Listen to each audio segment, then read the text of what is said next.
This Torah class is brought to you by TorahAnytime.com. Okay, good morning everyone. Welcome, Bruchim Abam, to this Nesiya Kedosha, this holy trip.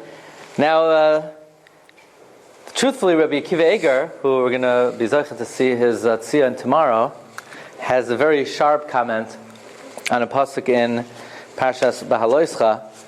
Pasuk says, "V'ha'ish asher hu tahar u'v'derech lo haya." So Rabbi Akiva Eger says like this: "V'ha'ish asher hu tahar." If a person is tahar, you know why he's tahar? U'v'derech lo haya, because he's not traveling. Rabbi Akiva Eger says that when you travel, it sort of very often lowers a person's standards. You know, when you travel, you can't get a minyan, you can't get kosher food, you can't have, your standards are automatically lowered. So Rabbi Akiva Eger would say the best thing is ashrei yoshev eisecha, but v'ish asher hu tahar, if you want to be tahar, u'v'derech lo haya, you got to stay home.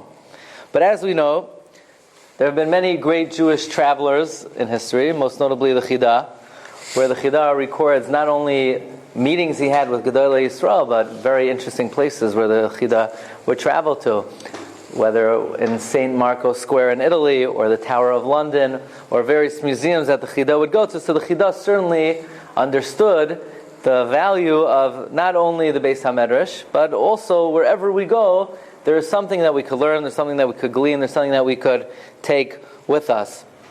So let's just begin. We're going to be visiting many Kfarim today. There's a Mishnah in Shkalim. The Mishnah says that it's talking about whether you need to make a matzeva or not. The Mishnah says, Tzadikim ein sarach nefesh. A tzaddik, you don't need to make a tzion. You don't have to make a nefesh. But what's interesting is that a tzion, a matzeva, in the Mishnah is called a nefesh. So Rav Hutner writes that he never understood why a matzeva should be called a nefesh. It's a tablet. It's a slab of stone. Why would you call a matzeva a nefesh? Until Rav Hutner said he came to Prague. And he comes to the city of Prague, and we know Rav Hutner specialized in the Maral. And he stood by the grave of the Maral. And Rav Hutner says, as he stood at the grave of the Maral, he understood why a matzeva is called a nefesh. He felt it. He felt it. So Rav Hutner says, I can't articulate it, I can't enunciate, I can't explain it, I can't verbalize it, but standing there at the tzion of the Maral, he understood why a tzion is called a nefesh. He felt a certain connection with the neshama of this tzaddik. So people always ask me, why? You love to go to these kfarim, what do you have with them?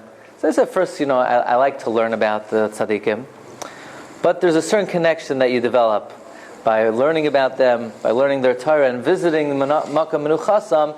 It establishes a lifelong connection with that tzaddik. So the next time you learn a Hafla, you learn a Rabbi Akiva Eger, you learn a Maram Shif, you learn Pnei Yoshua, you learn a Shev Yaakov, you learn something from the Chassam Sofer, and you were at his mother's kever, it establishes you have a connection to their nefesh. But tzadikim ein sarach nefesh. Whenever you learn the Torah of a tzaddik, you're establishing that connection. But this establishes it on an even greater level. So Be'ez Hashem should give us siyata d'shmaya, that we should take with us all the limudim that we're going to learn today, and it should be limudim that we take with us for the rest of our lives. Shkayach. You've just experienced another Torah class brought to you by TorahAnytime.com.